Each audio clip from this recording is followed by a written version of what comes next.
Winona. So that's a smaller street getting into a residential neighborhood out here.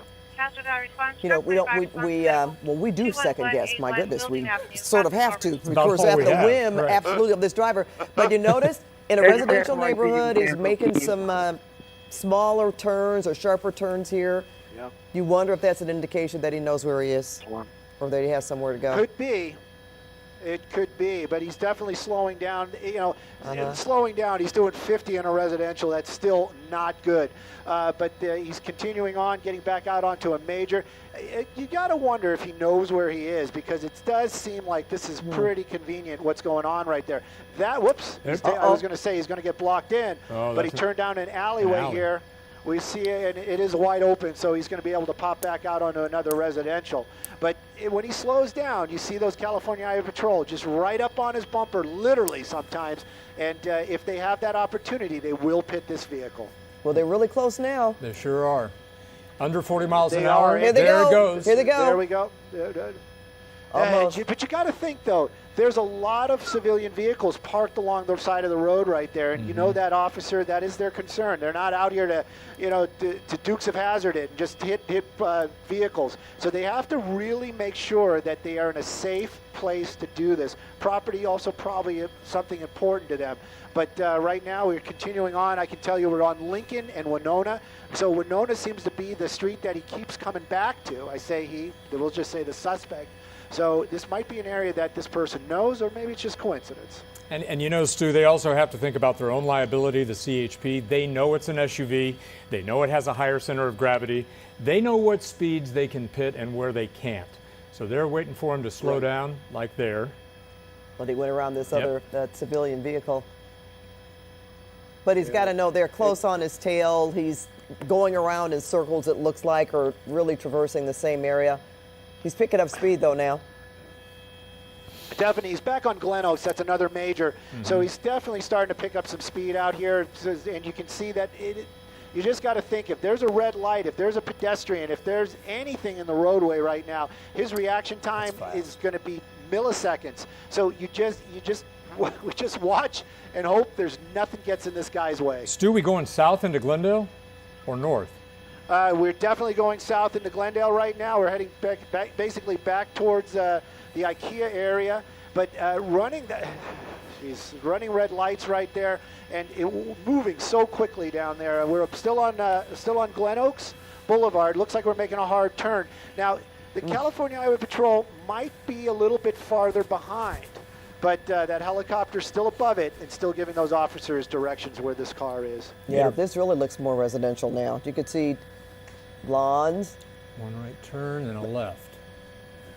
And slowing so a little bit. So we're back on San Fernando Boulevard from Scott, basically. So we are in that very densely packed part of Burbank where there's usually a lot of traffic. Thank goodness we're not seeing that much. And again, no Burbank Boulevard on-ramp. There's all this construction, a lot of detours. So folks out here, this is the old way to get back onto the 5 freeway.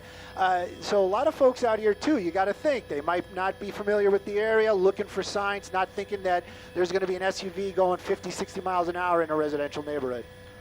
And he just hit something. The dirt road. Hit something, yeah. Yep, that's it. Oh, okay.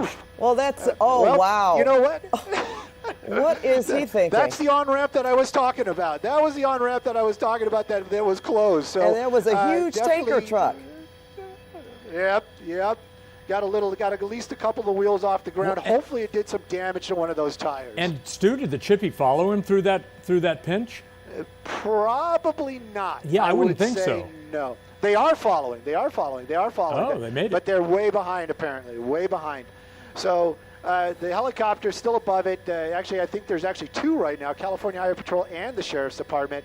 So they're both got eyes on it. They're both giving directions.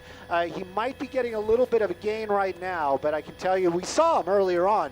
California Highway Patrol was in the neighborhood. You saw different cars when he was making turns. I'm sure they're still kind of in the area and definitely making their way back over here.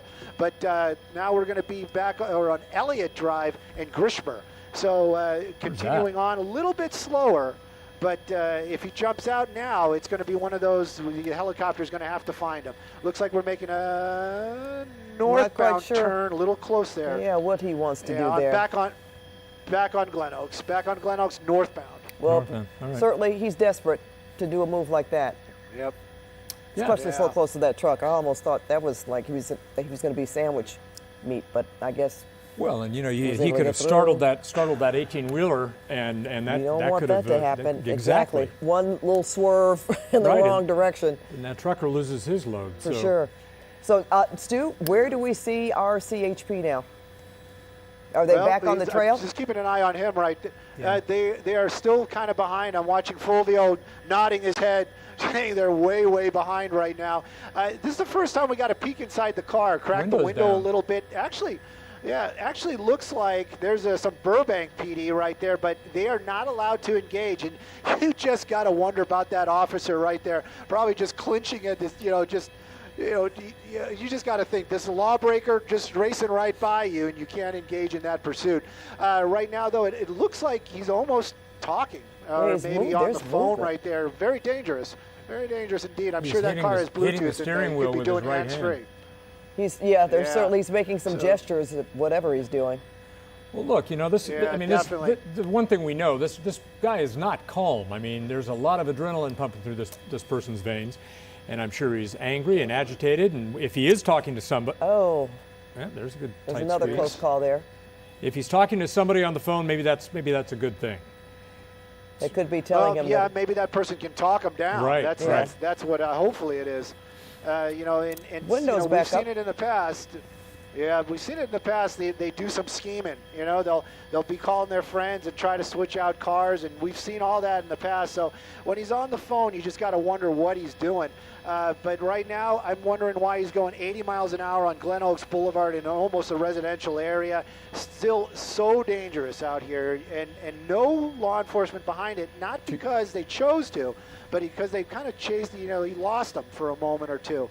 So the general public not aware that there's a pursuit coming, no lights and sirens, nothing to alert them, just a white SUV moving very quickly in the bike lane, passing these cars, probably passing them at 30 miles an hour out here as we continue on Glen Oaks in the Shadow Hills area of Glen.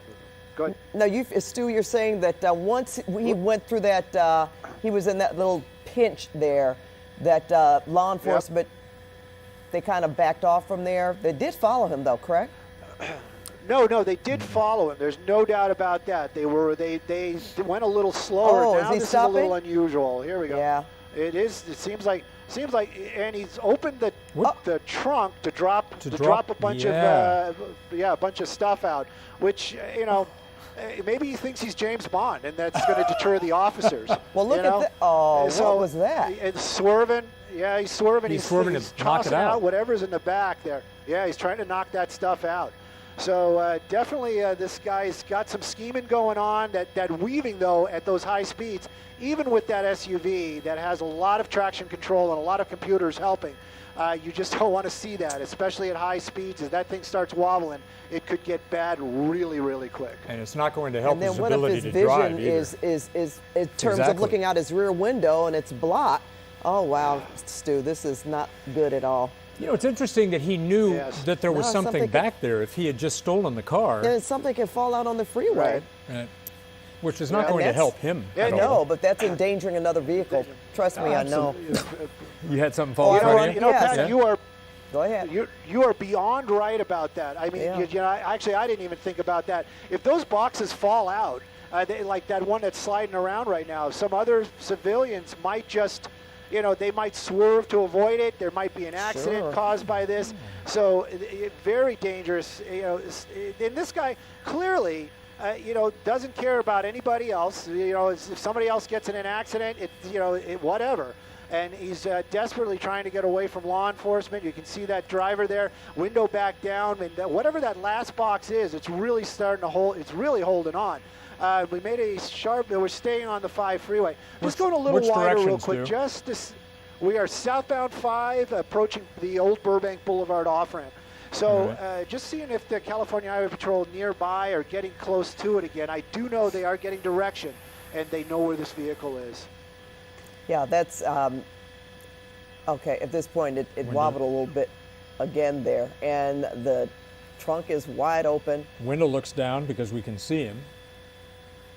Usually those tinted windows. It looks like we're back on an off-ramp down, and then he rolled the window back up, and now he's got. Did he have his lights on? Just to try to get. He's telling the guy in front of him, "Get out of my way." That's exactly. That's it exactly. Well, what is he going to do here? There he he goes around. You know, it's interesting. I mean, there's that box. Thank goodness no one was right behind it, or it was slow enough where they could stop. Yep. Now, if he knew how to open that hatchback or that trunk, he can close it, and he's choosing not to, which is interesting. Well, the last big, I mean, we can see some other things farther in the vehicle. So the last big box that was hanging on, it is definitely fallen out. Just giving you guys information where we are. We made our turn on to Victory Boulevard right now. Amazing to see Victory Boulevard this empty out here in the Burbank area. But it continuing on very fast. We are headed back towards the valley. So yes, westbound. Isn't it westbound? Well, westbound. Westbound. Okay. It parallels the 5 there, and then it kind of takes a dip if he's heading down toward the 134. Oh, another turn. Yep. Made another turn into a residential area, slowing down a little bit. But I just don't think this guy's going to give up that car. I mean, he's made all these attempts to throw the law enforcement off his tail. The helicopter, I just had him up a moment or two ago. They were talking about what was falling out, and they were making a discussion. Are we going to keep behind him? What are we going to do right now? But I can tell you 2 helicopters, 2 law enforcement, Sheriff's Department, and CHP. There he goes. There's another box. He's making a decision right now. I think that's. Yep. Pulling over. Doesn't see any cops behind him. Oh, what is he doing, Stu? He looks. Did you see him? He was actually. I think. Whoa! Oh. Whoa! He had a PD car. He had a law enforcement vehicle right there. He was actually in the passenger seat looking out the window. And he's going to roll out right now while that car's rolling. Yep. And he looks like he's going to be right there. But law enforcement very close by. Yeah. We can keep an eye on him. He's a better looks like driver we're than going he to is be a doing runner. some acrobats here. Oh, he's down. No, he's laying down. Yep. Yeah, he's not even going to try. What a crazy. Yeah, they've got their weapons pursuit. drawn. And, that was. And that officer I mean, right place, wrong place, you guys make that decision. All I can say was enough to bring this thing to an end. Well, and Stu, out here, and we are going to be.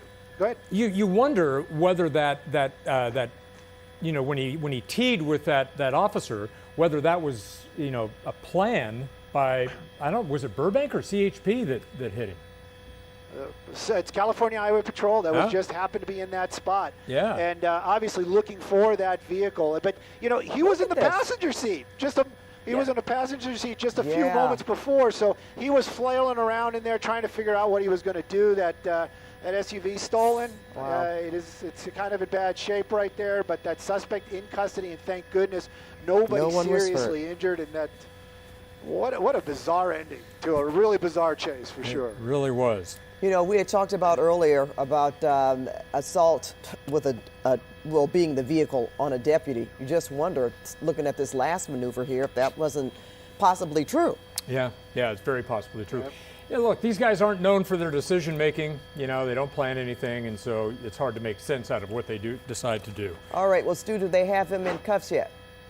Can you tell? They got him in cuffs. The dog is there. They didn't need to use the dog, but definitely there on scene. In cuffs and in custody. This is going to be Monterey and Myers in the Burbank area. Right. Well, a lot of excitement in the Burbank area. Let's take another look, show our viewers exactly how this ended. See that vehicle there? He hit that CHP vehicle. Looks like then he's just going to let it roll, and he's going to jump out the vehicle, try to get away. And the officers are right there, weapons drawn. He didn't get far. And he's going to just lay down on the ground. Yeah. And they're going to take him into custody. But it was a little collision, if you want to call it that, with the CHP vehicle that actually stopped clipped him. I think he tried to clip him on the back because that's where the damage is on that back bumper. And folks, we still don't know what this was about. There were a lot of boxes and items in the trunk of that car, and he just opened the trunk and things just started falling out, and it almost looked as if he was throwing things out of the car. To. All right, everybody, it's all code 4, as they say, and we're going to go ahead and move on. Stu, thanks so much, and thank you to the California Highway Patrol. Music fans, Boy, music fans are devastated.